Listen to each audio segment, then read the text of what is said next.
ফ্যাসিবাদ মুক্ত সংসদের যাত্রা, সর্বসম্মতিতে স্পিকার হাফিজ উদ্দিন, ডেপুটি কায়সার কামাল। কাঙ্ক্ষিত গণতন্ত্রের সূচনা, বললেন প্রধানমন্ত্রী। জুলাই শহীদ ও আন্দোলনে হতাহতদের শ্রদ্ধার সাথে স্মরণ করলেন রাষ্ট্রপতি। ভাষণের নৈতিকতা প্রশ্নে জামাত এনসিপির প্রতিবাদ বর্জন। চরিত্র হনন নয়, সংসদ হবে সুবিচারের জায়গা, আশা বিরোধী দলের। জনমানুষের প্রত্যাশার প্রতিফলন চান সদস্যরা। বাগেরহাটে বিয়ে বাড়ি থেকে ফেরার সময় বাস মাইক্রোবাস সংঘর্ষে বর কনে সহ নিহত 13, এক পরিবারেই 11 জন।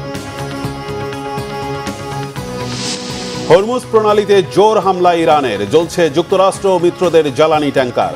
যুদ্ধ বন্ধে 3 শর্ত তেহরানের। দেখছিলেন ক্রাউন সিমেন্ট সংবাদ শিরোনাম। কাঙ্ক্ষিত সংসদীয় গণতন্ত্র প্রতিষ্ঠার অঙ্গীকারে ঐতিহাসিক যাত্রা শুরু করল ত্রয়োদশ জাতীয় সংসদ। রাষ্ট্রপতির ভাষণ, প্রধানমন্ত্রীর বক্তব্য, স্পিকার ও ডেপুটি স্পিকার শপথ সহ প্রথম অধিবেশনে প্রাণবন্ত হয়ে ওঠে জাতীয় সংসদ। রাষ্ট্রপতি মোহাম্মদ শাহাবুদ্দিন তার ভাষণে বলেন, জুলাই শহীদ ও আহতদের ত্যাগে দেশ ফ্যাসিবাদ মুক্ত হয়েছে। যাত্রা শুরু করেছে গণতন্ত্রের পথে। দীর্ঘ 1.5 দশকে গুম, খুন, বিচার বহির্ভূত হত্যাকাণ্ড এবং ফ্যাসিবাদ বিরোধী আন্দোলনে নির্যাতন ও নিপীড়নের শিকার সাধারণ মানুষ ও রাজনৈতিক দলের সদস্যদের কৃতজ্ঞতার সাথে স্মরণ করেন রাষ্ট্রপতি। এদিকে রাষ্ট্রপতির ভাষণের প্রতিবাদ জানিয়ে সংসদ থেকে ওয়াকআউট করে বিরোধী দল। রিপোর্ট করছেন সিকান্দার রেমান।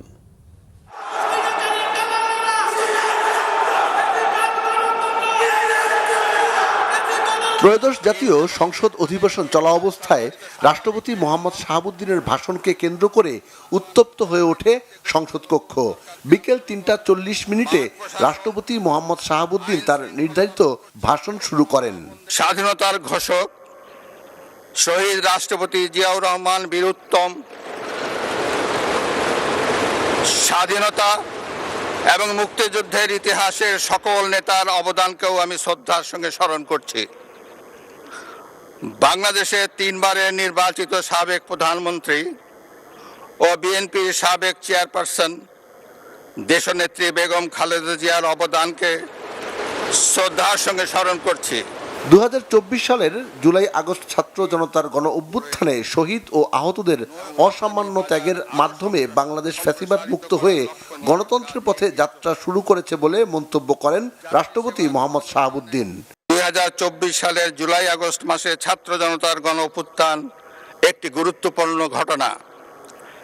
কোটা সংস্কার আন্দোলন থেকে এক পর্যায়ে এটি ফ্যাসিবাদ বিরোধী আন্দোলনের রূপ নেয়।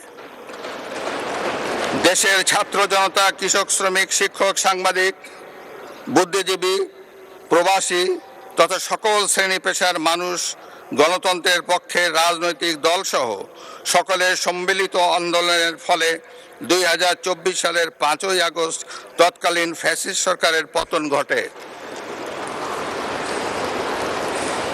হাজারো শহীদের রক্তের উপর দিয়ে তাবেদার ও ফ্যাসিবাদ মুক্ত নতুন গণতান্ত্রিক বাংলাদেশের সূচনা হয়। ভাষণে রাষ্ট্রপতি বলেন, ত্রয়োদশ জাতীয় সংসদের এই উদ্বোধনী অধিবেশন বাংলাদেশের ইতিহাসে একটি ঐতিহাসিক মুহূর্ত। একটি শান্তিপূর্ণ, অবাধ, সুষ্ঠু ও নিরপেক্ষ নির্বাচনের মাধ্যমে নির্বাচিত জনপ্রতিনিধিদের নিয়ে এই মহান জাতীয় সংসদের যাত্রা শুরু হয়েছে। ফ্যাসিবাদ মুক্ত বাংলাদেশে বর্তমান সরকারের পররাষ্ট্র নীতির মূল দর্শন সবার আগে বাংলাদেশ।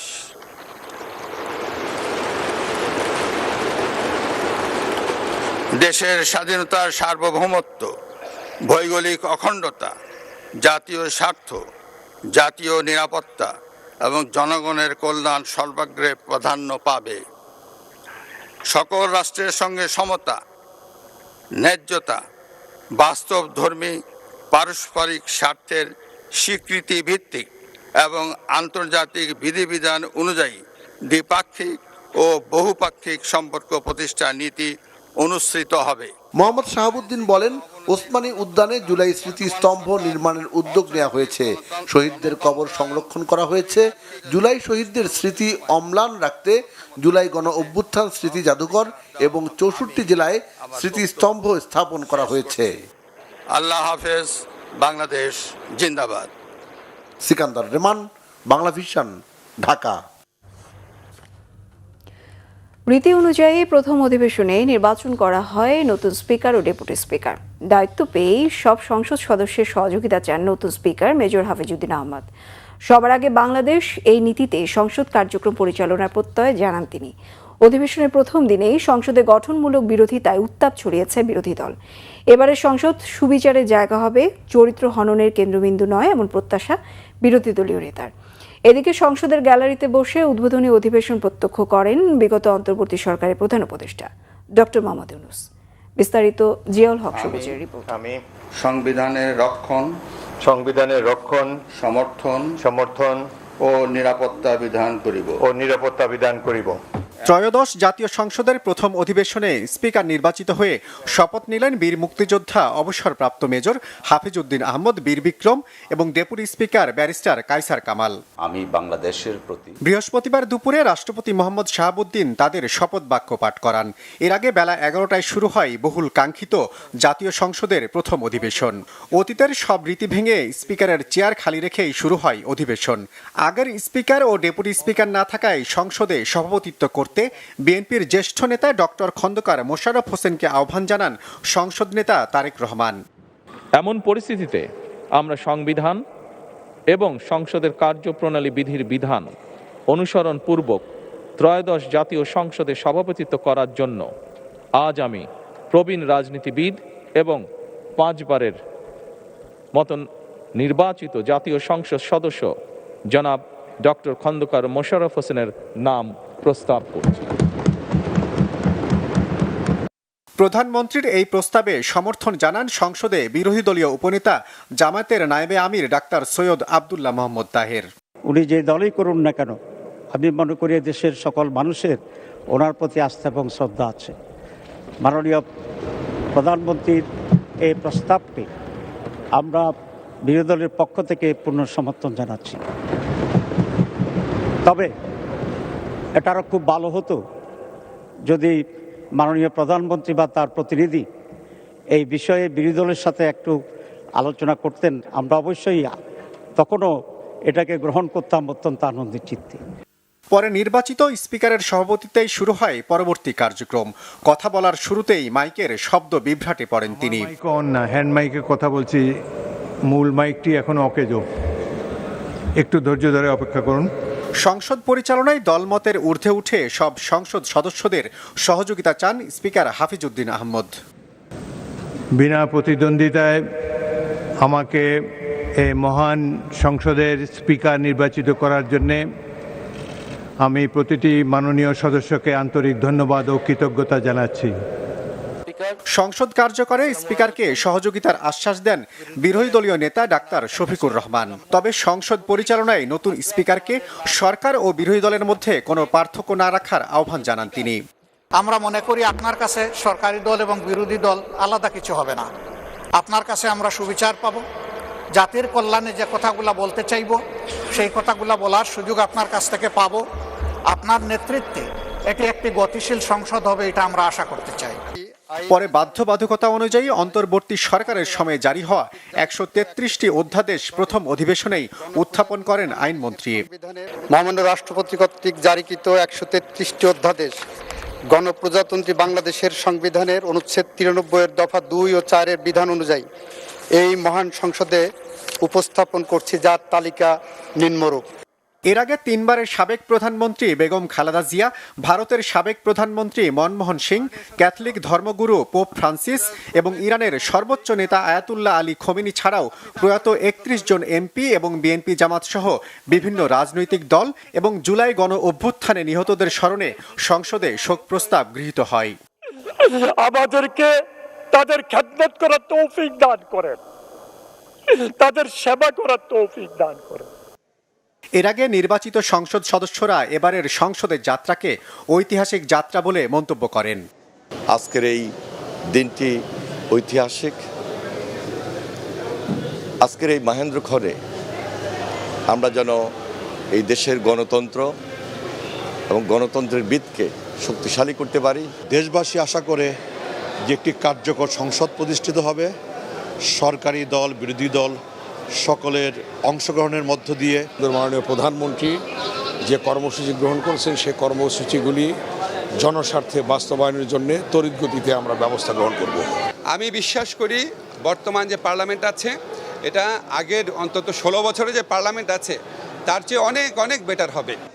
সংসদের মুলতবি অধিবেশন বসবে আগামী 15 মার্চ রবিবার সকাল 11টায়। ব্যতিক্রমী আয়োজনের মধ্য দিয়ে শুরু হলো ত্রয়োদশ জাতীয় সংসদের প্রথম অধিবেশন। শুধু সংসদ নেতা বা বিরোধী দলীয় নেতা নয়, স্পিকার, ডেপুটি স্পিকার থেকে শুরু করে সংসদের প্রায় বেশিরভাগ সদস্যই নতুন মুখ। নতুন এবং পুরনোর মিশেলে এই সংসদ জনকল্যাণে কাজ করার পাশাপাশি কার্যকর গণতান্ত্রিক প্রতিষ্ঠায় আগের সব অর্জনকে ছাপিয়ে যাবে, এমনটাই প্রত্যাশা সাধারণ মানুষের। জিয়াউল হক সবুজ, বাংলা ভিশন, জাতীয় সংসদ ভবন, ঢাকা। বিরোধী দলের ওয়াকআউটের মধ্য দিয়ে দিনের শেষে উত্তাপ ছড়ালো সংসদে। ফ্যাসিস্টের দোসর অভিহিত করে রাষ্ট্রপতির ভাষণ বর্জন করে সংসদ থেকে বেরিয়ে যায় জামাতের নেতৃত্বে 11 দলীয় জোট। বিরোধী দলীয় নেতা জামাত আমির ডক্টর শফিকুর রহমান সাংবাদিকদের বলেন, এই সংসদে কোনো অন্যায় মেনে নেওয়া হবে না। জনগণের স্বার্থে এবং অধিকারের পক্ষে লড়াই করে যাবেন তারা। আহমেদ সরওয়ারের রিপোর্ট। মহামান্য রাষ্ট্রপতি জনাব মোহাম্মদ শাহাবুদ্দিনকে তার মূল্যবান ভাষণ প্রদানের জন্য অনুরোধ জানাচ্ছি। প্রথা অনুসারে সংসদের উদ্বোধনী অধিবেশনে ভাষণ দেন রাষ্ট্রপতি। সে অনুযায়ী সংসদের কার্যধারা অনুসারে স্পিকার রাষ্ট্রপতিকে ভাষণ দেওয়ার অনুরোধ জানান। রাষ্ট্রপতি ভাষণ দেওয়া শুরু করা মাত্রই জামায়াতের নেতৃত্বে বিরোধী দলীয় সদস্যরা হট্টগোল শুরু করেন। বিসমিল্লাহির রহমানির রহিম।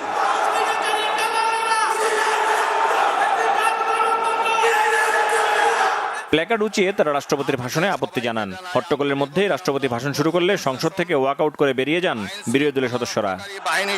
পরে তারা সংসদ ভবনের বাইরে অপেক্ষমান সাংবাদিকদের সাথে কথা বলেন। এই সময় বিরোধী দলীয় নেতা বলেন, তারা স্পিকার এবং সরকারি দলকে বারবার অনুরোধ করেছিলেন যেন রাষ্ট্রপতিকে ভাষণ দিতে দেয়া না হয়। এই অনুরোধ অগ্রাহ্য করায় ক্ষুব্ধ হয়ে তারা বেরিয়ে আসেন। এই প্রেসিডেন্ট 3টা কারণে অপরাধী, যার বক্তব্য এই মহান সংসদে আমরা শুনতে পারি না।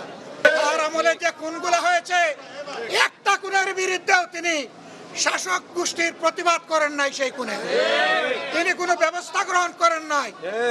প্রেসিডেন্ট রাষ্ট্রের অভিভাবক হিসাবে তিনি জঘন্য অপরাধ করেছেন রাষ্ট্রের নাগরিকদের প্রতি। ভাষণে তিনি বলেছিলেন যে তৎকালীন ফ্যাসিস্ট প্রধানমন্ত্রী পদত্যাগ করেছেন এবং তিনি তা মঞ্জুর করেছেন। পরবর্তী পর্যায়ে আপনারা দেখেছেন 2টা মিডিয়ার সাথে সাক্ষাৎকার দিতে গিয়ে তিনি তা অস্বীকার করেছেন। তার প্রথম দায়িত্ব ছিল গেজেট প্রকাশের 30 দিনের ভিতরে সংস্কার পরিষদের অধিবেশন ডাকা। তিনি সেই অধিবেশন ডাকেন নাই। গণভোটে হার পক্ষে ভোট দিয়েছে 70% মানুষ। তিনি 70% জনগণকে, দেশবাসীকে অপমান করেছেন। এখানেও তিনি অপরাধ করেছেন। এই 3 অপরাধের কারণে আমরা তার ভাষণ শুনতে চাইনি। এই সংসদে কোনো অন্যায়কে আমরা বরদাস্ত করব না এবং মেনে নেব না। আমরা জনগণের স্বার্থের পক্ষে লড়াই করে যাব, অধিকারের পক্ষে লড়াই করে যাব। সংসদের বিরোধী দলীয় চিফ হুইপ এবং এনসিপি আহ্বায়ক নাহিদ ইসলাম বলেন, ফ্যাসিস্টের দোসর যেন ভাষণ দিয়ে সংসদকে কলুষিত করতে না পারে, এই অনুরোধ ছিল তাদের। এই সংসদটা হচ্ছে ফ্যাসিবাদ মুক্ত সংসদ। হাজারো মানুষের রক্তের উপর দিয়ে, আত্মত্যাগের মধ্য দিয়ে এইখানে আমরা এই সংসদ পেয়েছি। সরকারি দল বলেন, বিরোধী দল বলেন, যারা এখানে নির্বাচিত হয়েছেন তারা নির্বাচিত হতে পেরেছেন জুলাই গণ অভ্যুত্থানের শহীদদের আত্মত্যাগের মাধ্যমে এবং ফ্যাসিবাদকে বিতাড়িত করার মাধ্যমে। ফলে ফ্যাসিস্টের সাথে জড়িত এমন কেউ এই পার্লামেন্টে বক্তব্য দিতে পারবেন না। এক প্রশ্নের জবাবে বিরোধী দলীয় নেতা জানান, এই ওয়াকআউট মানেই একেবারে সংসদ বর্জন নয়। অবশ্যই আমরা সংসদ। আহমেদ সরওয়ার, বাংলা ভিশন, ঢাকা। আজ থেকে দেশে কাঙ্ক্ষিত গণতন্ত্রের যাত্রা শুরু হলো। সংসদের উদ্বোধনী অধিবেশনে বললেন সংসদ নেতা ও প্রধানমন্ত্রী তারেক রহমান। তিনি বলেন, সংসদ হবে সব যুক্তি, তর্ক ও জাতীয় সমস্যা সমাধানের কেন্দ্রবিন্দু। স্বনির্ভর বাংলাদেশ গড়ায় কোনো বিরোধ থাকতে পারে না উল্লেখ করেন প্রধানমন্ত্রী। আরও জানাচ্ছেন জাহাঙ্গীর আকন্দ। সকাল 10:55 সংসদ অধিবেশন কক্ষে প্রবেশ করেন সংসদ নেতা ও প্রধানমন্ত্রী তারেক রহমান। এই সময় সরকার ও বিরোধী দলের সংসদ সদস্যরা টেবিল চাপড়ে তাকে অভিনন্দন জানান। জাতীয় সংসদের অধিবেশনে তারেক রহমান এই প্রথম সংসদ সদস্য হিসেবে প্রবেশ করেন। বেলা 11:05 পবিত্র কোরআন তেলাওয়াতের মধ্য দিয়ে সংসদের অধিবেশন শুরু হয়। এরপর সূচনা বক্তব্য রাখেন সংসদ নেতা ও প্রধানমন্ত্রী তারেক রহমান। এ সময় সংসদ নেতা তারেক রহমান মহান মুক্তিযুদ্ধ থেকে শুরু করে 2024 সাল পর্যন্ত আন্দোলন সংগ্রামে সব শহীদদের প্রতি শ্রদ্ধা জানান। ফ্যাসিবাদের নির্মমতার শিকার অসংখ্য মানুষের কান্না আর হাজারো প্রাণের আত্মত্যাগের মধ্যে দিয়ে অবশেষে আজ থেকে পুনরায় যাত্রা শুরু হতে যাচ্ছে জনগণের ভোটে জনগণের কাছে জবাবদিহিমূলক সত্যিকার অর্থে জনপ্রতিনিধিশীল জাতীয় সংসদ। দেশের ছাত্র জনতা, সারা দেশে গণতান্ত্রিক রাজনৈতিক দলের নেতা কর্মী সমর্থক তথা সর্বস্তরের সকল শ্রেণী পেশার মানুষ যাদেরকে গুম, খুন, হত্যা, নির্যাতন, নিপীড়ন, মিথ্যা হামলা মামলা কিংবা জীবন্ত মানুষের কবরস্থান তুল্য বর্বর বন্দিশালা, আয়নাঘর কোনো কিছু দিয়েই যাদের গণতান্ত্রিক আকাঙ্ক্ষাকে রুখে দেওয়া যায়নি, যাদের সাহসী ভূমিকায় দেশে পুনরায় গণতন্ত্র ফিরে এসেছে, আমি ত্রয়োদশ জাতীয় সংসদের এই যাত্রা লগ্নে দেশের স্বাধীনতা প্রিয় গণতান্ত্রিকামী বীর ছাত্র জনতাকে জানাই অভিনন্দন। দেশনেত্রী মরহুমা বেগম খালেদা জিয়া জনগণের অধিকার প্রতিষ্ঠায় দেশে সংসদীয় গণতন্ত্র প্রতিষ্ঠা করেছিলেন, সংসদীয় গণতন্ত্রকে প্রাতিষ্ঠানিক রূপ দিয়েছিলেন। দেশে সংসদীয় গণতন্ত্র এবং জনগণের অধিকার পুনঃপ্রতিষ্ঠা করার জন্য দেশনেত্রী বেগম খালেদা জিয়া জীবনের শেষ দিন পর্যন্ত লড়াই করেছেন। জীবনে কখনোই স্বৈরাচার কিংবা ফ্যাসিবাদের সঙ্গে আপোষ করেননি। দেশে আজ থেকে আবারও সেই কাঙ্ক্ষিত সংসদীয় গণতন্ত্রের যাত্রা শুরু হলো আলহামদুলিল্লাহ। সংসদীয় রাজনীতি প্রতিষ্ঠাতা খালেদা জিয়া দেশ এবং জনগণের সাফল্যে এই শুভ মুহূর্তটি দেখে যেতে পারেননি। আজ তাই এই জাতীয় সংসদে দাঁড়িয়ে আমরা দেশ এবং জনগণের স্বার্থে আপসীর নেতৃত্ব, ব্যক্তিত্ব, স্মরণীয়, বরণীয়, অনুকরণীয় রাজনীতিবিদ মরহুমা খালেদা জিয়াকে গভীর শ্রদ্ধার সঙ্গে স্মরণ করছি। এ সময় স্বনির্ভর বাংলাদেশ গড়তে সবার সহযোগিতা চান প্রধানমন্ত্রী তারেক রহমান। আমি বিশ্বাস করি আমাদের দল কিংবা মত কিংবা কর্মসূচি ভিন্ন হতে পারে, কিন্তু তাবেদার মুক্ত, ফ্যাসিবাদ মুক্ত একটি স্বাধীন, সার্বভৌম, নিরাপদ, স্বনির্ভর বাংলাদেশ প্রতিষ্ঠায় আমাদের মধ্যে কোনো বিরোধ থাকতে পারে না, বিরোধ নেই। জাতীয় সংসদকে জাতীয় কর্মকাণ্ডের কেন্দ্রবিন্দু না করে বিতাড়িত ফ্যাসিস্ট সরকার জাতীয় সংসদকে অকার্যকর করে ফেলেছিল। আমরা এই মহান জাতীয় সংসদকে সকল যুক্তি, তর্ক আর জাতীয় সমস্যা সমাধানের কেন্দ্রবিন্দুতে পরিণত করতে চাই। হাফিজ উদ্দিন আহমদ স্পিকার এবং barrister Kaiser Kamal deputy speaker নির্বাচিত হওয়ার পর প্রধানমন্ত্রী তারেক রহমান শুভেচ্ছা বক্তব্য দেন। মহান জাতীয় সংসদকে মানুষের অধিকার লুণ্ঠনকারীদের ক্লাবে পরিণত করা হয়েছিল। বিগত ১.৫ দশকে যারা নিজেদেরকে এমপি পরিচয় দিয়েছিল তারা কেউ জনগণের ভোটে নির্বাচিত ছিল না। আজকের এই সংসদ বাংলাদেশের জনগণের সংসদ। আপনারা আজ এই মহান সংসদের অভিভাবকের দায়িত্ব গ্রহণ করেছেন। দেশের স্বাধীনতা প্রিয় গণতান্ত্রিকামী মানুষ এই সংসদের দিকে প্রত্যাশা নিয়ে তাকিয়ে রয়েছে। মাননীয় স্পিকার, দেশ এবং জনগণের স্বার্থে আমরা এই সংসদকে অর্থবহ করতে চাই। বিরোধিতার জন্য বিরোধিতা নয়, বরং শানিত যুক্তিতর্কের মাধ্যমে আমরা এই সংসদকে প্রাণবন্ত করে তুলতে চাই। এই ক্ষেত্রে আপনাদের ভূমিকা সর্বাধিক। স্পিকার ও ডেপুটি স্পিকারকে অভিনন্দন জানিয়ে তাদের সহযোগিতা করার প্রত্যয় জানান সংসদ নেতা ও প্রধানমন্ত্রী তারেক রহমান। যাত্রা শুরু হলো ত্রয়োদশ জাতীয় সংসদের। প্রধানমন্ত্রী ও সংসদ নেতা তারেক রহমান সংসদকে কার্যকর করতে সরকারি দল এবং বিরোধী দলের সহযোগিতা চান। পাশাপাশি এই সংসদ জনগণের প্রত্যাশা অনুযায়ী কাজ করবে বলে জানান সংসদ নেতা। জাহাঙ্গীর আকন্দ, বাংলা ভিশন, সংসদ ভবন, ঢাকা। এবারের সংসদ ঐতিহাসিক হবে, জনমানুষের চাওয়া পাওয়ার প্রতিফলন ঘটবে বলেছেন স্বরাষ্ট্রমন্ত্রী সালাউদ্দিন আহমদ। অর্থ পরিকল্পনা মন্ত্রী আমির খসরু মাহমুদ চৌধুরী বলেছেন, দেশের ক্রান্তিকালে বিএনপি দেশের হাল ধরেছে, গণতান্ত্রিক ধারায় উন্নত বাংলাদেশ গড়বে দল। আর পানি সম্পদ মন্ত্রী শহীদুদ্দিন চৌধুরী বলেছেন, দেশ বহু বছর অন্ধকারের মধ্যে ছিল, তারেক রহমানের নেতৃত্বে নতুন বাংলাদেশ গড়তে বিরোধী দলের সহায়তা প্রয়োজন। সংসদ অধিবেশন শুরুর আগে সংসদ ভবনে সাংবাদিকদের কাছে এসব কথা বলেন মন্ত্রীরা। জনপ্রত্যাশা এবং জন আকাঙ্ক্ষা শহীদের আকাঙ্ক্ষা পূরণের জন্য আজকেই গণতান্ত্রিক প্রক্রিয়ার প্রথম পদক্ষেপ। বাংলাদেশের প্রতিটি ক্রান্তি লগ্নে আপনি দেখবেন বাংলাদেশ জাতীয়তাবাদী দলের উপর বাংলাদেশের জনগণ আস্থা রেখেছে, এবারও রেখেছে। এবং আস্থা রাখার কারণ হচ্ছে বাংলাদেশ জাতীয়তাবাদী দল সেই কঠিন অবস্থা থেকে ক্রান্তি লগ্ন থেকে উত্তরণের পথ দেখিয়েছে। তা আমি আশা করি এবারও ইনশাআল্লাহ জনাব তারেক রহমান সাহেবের নেতৃত্বে আমাদের মাননীয় প্রধানমন্ত্রী আমরা সেই জায়গা থেকে উত্তরণ ঘটাতে পারবো এবং দেশকে একটি সত্যিকার অর্থে গণতান্ত্রিক দেশে গণতান্ত্রিক অর্ডারে একটি উন্নত বাংলাদেশ আমরা দেখতে পাবো। মাননীয় প্রধানমন্ত্রী জনাব তারেক রহমান তিনি সবাইকে নিয়ে এই বাংলাদেশটাকে গড়তে চান।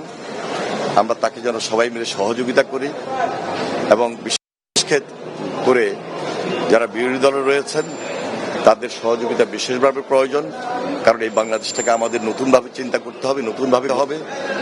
আমরা দীর্ঘদিন অন্ধকারে ছিলাম, নতুনভাবে এই দেশটাকে গড়ার মাধ্যমে আলোর দিকে এগিয়ে যেতে চাই। সকলের সহযোগিতা কামনা করছি। এনসিপি দলীয় সংসদ সদস্য হাসনাত আব্দুল্লাহ বলেছেন, সংসদ হবে কার্যকর, জাতির সকল সমস্যা সমাধানের স্থান হবে জাতীয় সংসদ। আর এনসিপি দলীয় সংসদ সদস্য আক্তার হোসেন বলেছেন, জনগণ গণভোটে রায় দিয়েছে, এ রায়ে বিএনপি সম্মান জানাবে বলে প্রত্যাশা তাদের। সংসদে রাষ্ট্রপতি মোহাম্মদ শাহাবুদ্দিনের ভাষণ কোনোভাবেই গ্রহণযোগ্য নয় বলে মন্তব্য করেন তারা। রাষ্ট্রপতি তো তার শপথ ভঙ্গ করেছে এবং সে তো ফেসিস্ট অ্যানাবেলার এবং এই কিলিং প্রসেসটাকে সে সহযোগিতা করেছে জুলাইয়ের।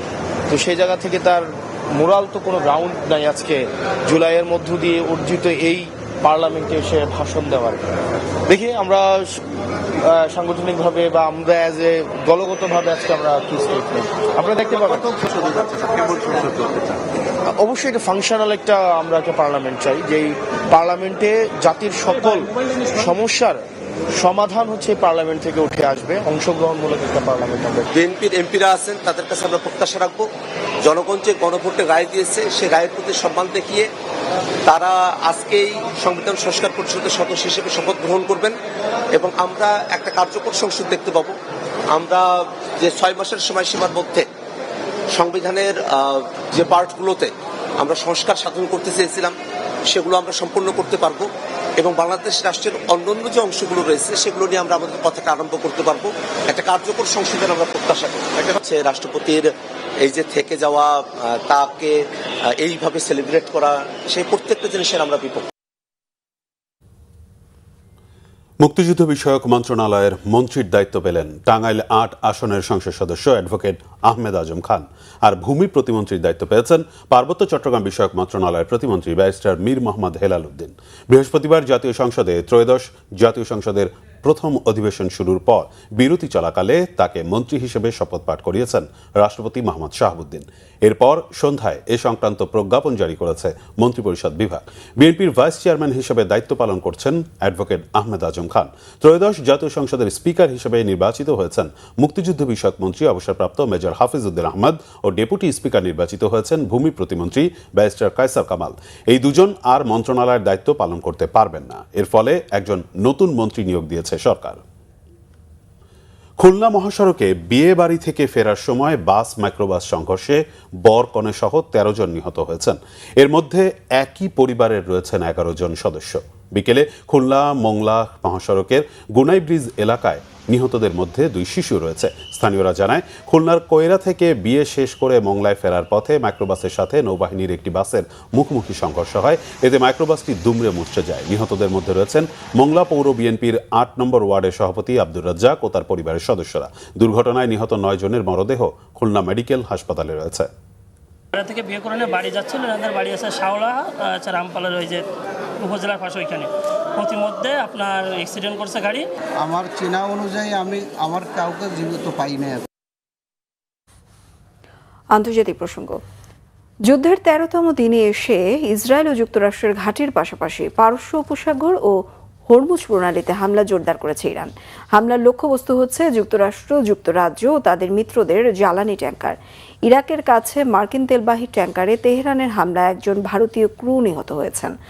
মার্কিন প্রেসিডেন্ট ডোনাল্ড ট্রাম্প হরমুজ প্রণালীতে ট্যাঙ্কার রক্ষার প্রতিশ্রুতি দিলেও কার্যকর কোনো পদক্ষেপ দেখা যায়নি। এদিকে লেবানন ও ইরানের বিভিন্ন শহরে একযোগে হামলা চালিয়ে যাচ্ছে ইসরায়েল ও যুক্তরাষ্ট্র। এমন অবস্থায় মার্কিন গোয়েন্দা সংস্থা বলছে হামলার মুখে তেহরানের সরকার পতনের কোনো সম্ভাবনা নেই। শহীদ আরাফাতের ডেস্ক রিপোর্টে বিস্তারিত। ইসরায়েল ও যুক্তরাষ্ট্রের সাথে রক্তক্ষয়ী সংঘাতে পারস্য উপসাগর ও হরমুজ প্রণালীতে হামলা জোরদার করেছে ইরান। যুক্তরাষ্ট্র, যুক্তরাজ্য ও তাদের মিত্রদের জাহাজ ও তেলবাহী ট্যাঙ্কার লক্ষ্য করে চলছে ইরানের একের পর এক মাইন বিস্ফোরণ। বৃহস্পতিবার সকালে ইরাকের জলসীমায় দুটি ট্যাঙ্কার পুড়িয়ে দেয় ইরান। আইআরজিসির ওই মাইন বিস্ফোরণে এক ভারতীয় ক্রু সহ বেশ কয়েকজন হতাহত হয়েছে। পারস্য উপসাগরে যুক্তরাজ্যের আরও একটি জাহাজ হামলা শিকার হয়েছে। এ নিয়ে গত দুদিনে দেশটির 6টি ট্যাঙ্কারে হামলা চালিয়েছে ইরান। ইসরায়েল ও যুক্তরাষ্ট্রের ঘাঁটি লক্ষ্য করে ক্ষেপণাস্ত্র ছুড়ছে ইরান। যুদ্ধের 13তম দিনে কাতার, কুয়েত, বাহরাইন ও জর্ডানে কয়েক দফায় ড্রোন হামলা চালায় ইরানের ইসলামিক বিপ্লবী গার্ড। মধ্যপ্রাচ্যে যুক্তরাষ্ট্রের ব্যাংক টার্গেট করেও হামলার ছক কাটছে ইরান। বৃহস্পতিবার কয়েক ঘন্টায় বেশ কিছু ড্রোন ভূপাতিত করার দাবি তুলে কুয়েত, বাহরাইন ও সংযুক্ত আরব আমিরাত। যুদ্ধ শুরুর পর অন্তত 300 ইরানি ড্রোন ভূপাতিত করার দাবি তুলেছে বাহরাইন। ইরানের বিভিন্ন শহরে হামলা অব্যাহত রেখেছে যুক্তরাষ্ট্র। তেহরানের পারচিন পরমাণু অস্ত্র তৈরির কারখানায় হামলা চালানোর দাবি করেছে ইসরায়েল। জাতিসংঘের তথ্য মতে ইসরায়েল ও যুক্তরাষ্ট্রের হামলায় ইরানে জোরপূর্বক বাস্তুচ্যুত হয়েছে 32 লাখের বেশি বাসিন্দা। লেবাননেও চলছে মিসাইল হামলা ও স্থল অভিযান। ইসরায়েলের দক্ষিণে পাল্টা হামলা চালাচ্ছে হিজবুল্লাহ যোদ্ধারা। এদিকে হিজবুল্লাহ যোদ্ধাদের নিয়ন্ত্রণ না করতে পারলে লেবাননের মাটি দখল করবে বলে হুমকি দিয়েছে ইসরায়েল।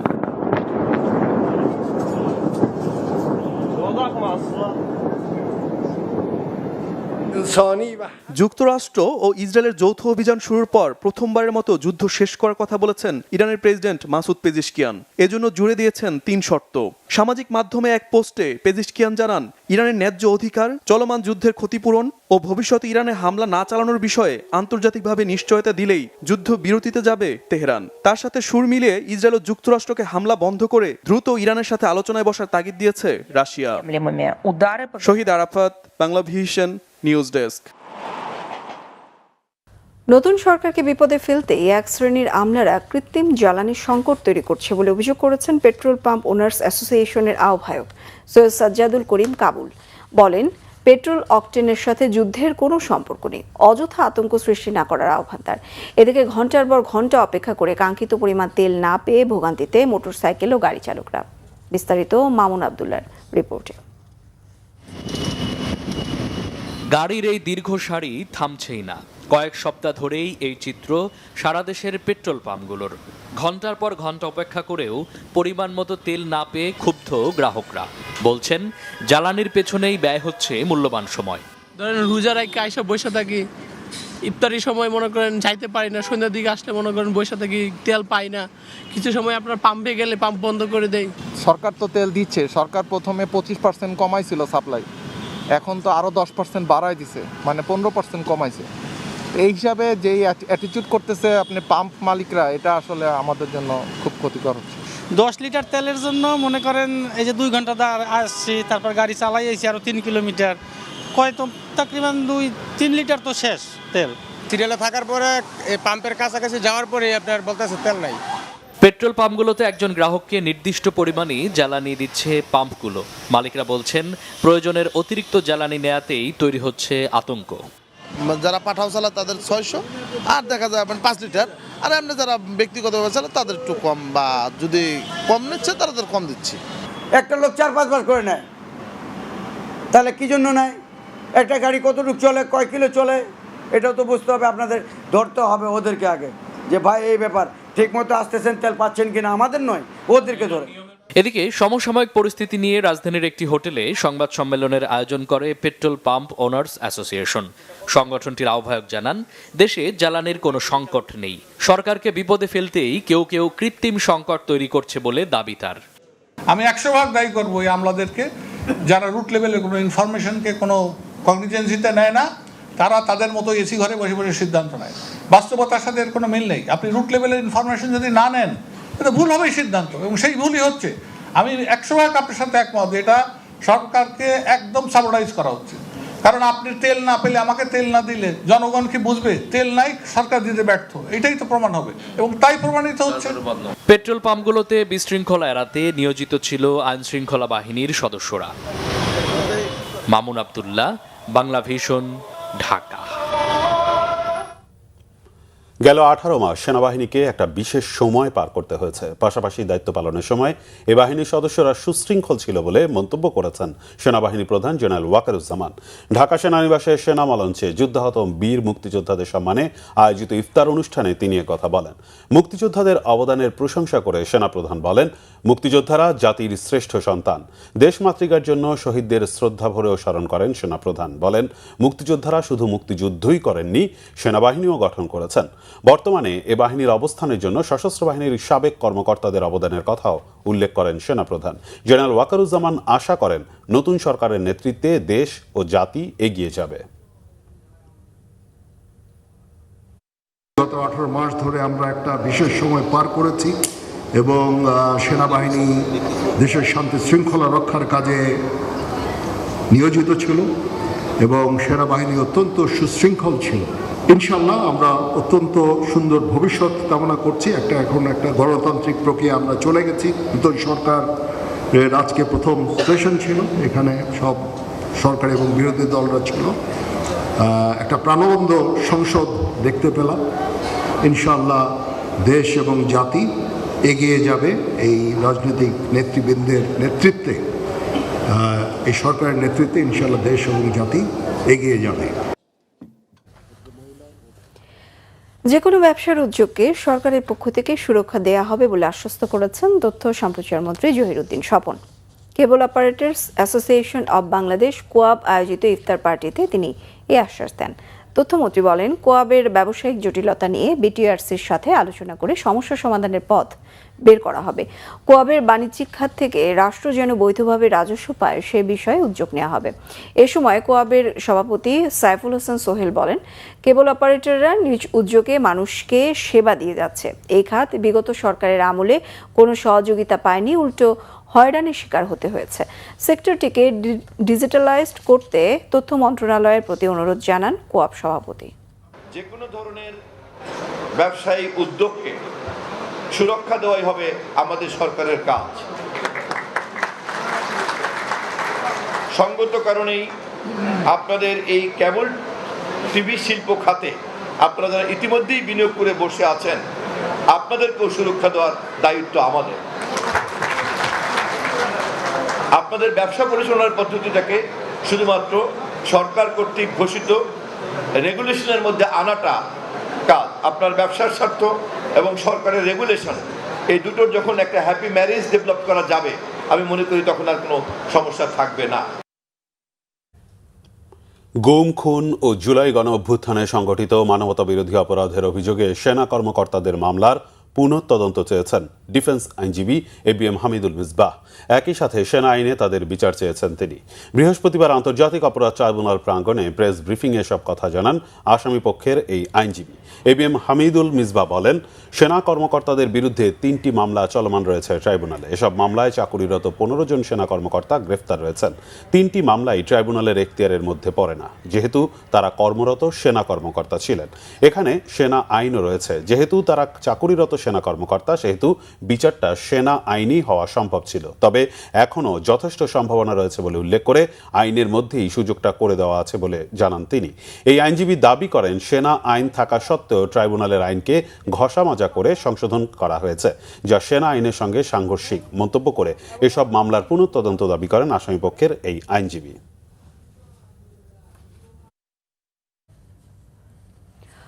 চট্টগ্রাম বন্দরে নিউমোরিং কন্টেইনার টার্মিনাল পরিচালনায় বিদেশি কোম্পানির সঙ্গে চুক্তির চলমান প্রক্রিয়ার বৈধতা বহাল রেখেছেন আপিল বিভাগ। প্রধান বিচারপতি নেতৃত্বাধীন আপিল বিভাগ হাইকোর্টের রায়ের বিরুদ্ধে করা আবেদন খারিজ করে এই আদেশ দেন।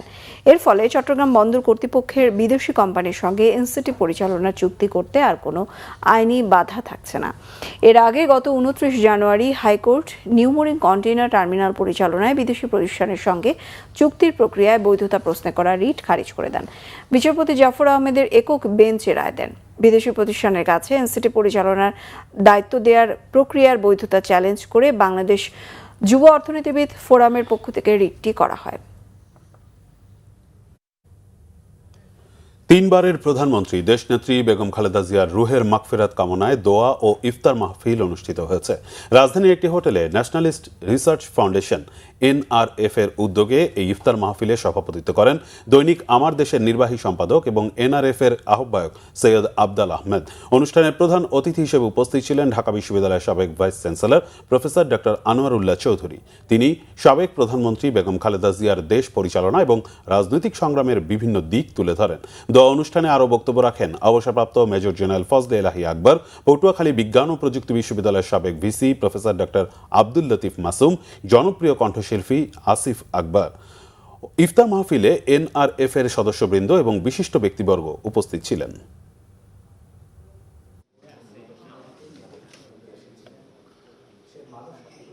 সাম্প্রতিক সময়ে সাফল্য অর্জন করা 164 জন ক্রীড়াবিদকে পুরস্কৃত করা হবে ঈদের পর, জানিয়েছেন ক্রীড়া প্রতিমন্ত্রী আমিনুল হক।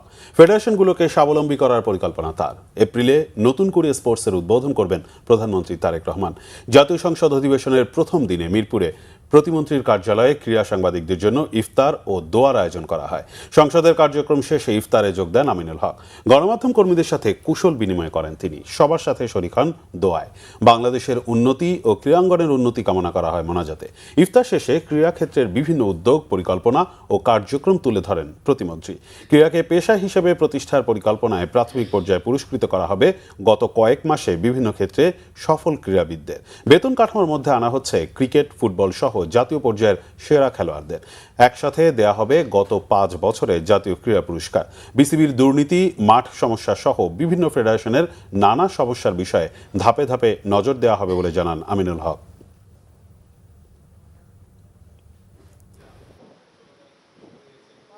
ইশতেহারে যে আমাদের যে পরিকল্পনাগুলো রয়েছে সেভাবে আমরা পুরস্কার প্রাপ্ত কারা হবে সেটাও আমরা বাছাই করতে চাই। ফুটবল, ক্রিকেট, আমাদের প্যারা অলিম্পিক, আরও বিভিন্ন ইভেন্টে যারা সাফল্য বয়ে নিয়ে এসছে আন্তর্জাতিকভাবে, আমরা সেই সকল খেলোয়াড়দেরকে সম্মাননা প্রদান করতে যাচ্ছি এবং সেটি আমাদের মাননীয় প্রধানমন্ত্রীর উপস্থিতিতে তিনি এই সম্মাননাটুকু আমাদের সকল ক্রীড়াবিদদের হাতে তুলে দিবেন। 500 জনের একটি তালিকা করে প্রাথমিক পর্যায়ে আমরা তাদেরকে বেতন কাঠামোর ভিতরে অন্তর্ভুক্ত করতে যাচ্ছি। 21, 22, 23, 24 এবং 25 এই 5টি বছরের যারা জাতীয় পুরস্কার প্রাপ্ত হবেন তাদেরকে সেই জাতীয় পুরস্কার প্রদান করতে চাই। 7টি ইভেন্টকে আমরা বাছাই করে আমরা নতুন করে স্পোর্টস অনূর্ধ্ব 12 থেকে 14 বছরের প্রতিভাবান খেলোয়াড়দেরকে নিয়ে আমরা শুরু করতে যাচ্ছি এবং সেটি আনুষ্ঠানিকভাবে 30 এপ্রিল আমরা আশা করছি যে আমাদের মাননীয় প্রধানমন্ত্রী তিনি উদ্বোধন করবেন।